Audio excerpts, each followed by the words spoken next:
kauns. Kauns. Kāda ir tā izcelsme un kāpēc mēs dzīvojam tā nožēlojama ēnā? Vai ķēvi izjūt kaunu pāroties stallī? Vai tā ir kurla pret dabas balsi, pirms mēs tai neesam izsnieguši laulības apliecību? Diez vai. Manuprāt, kauns ir tikai un vienīgi izglītības sekas. Cits nedzīvo, tas arī vai tiešām viss, tas nevar būt.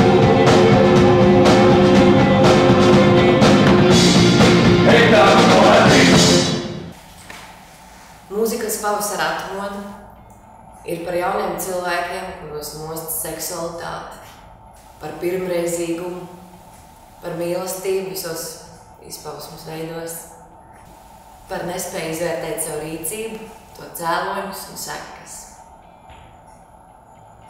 un par trauksmi, kas mūs tos most tajā vecumā. Izrāda pavasara atmoda ir izrāda par nespēju sarunāties vienam ar otru, nespēju uzklausīt un tāpēc saprast pusaudzim un vecākiem.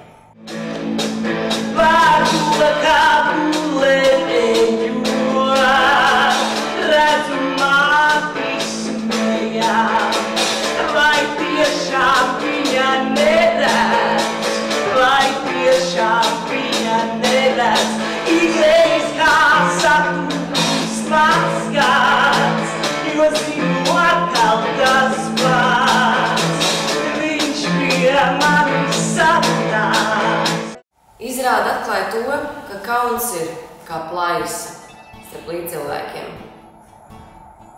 Ieklausieties līdzcilvēkos.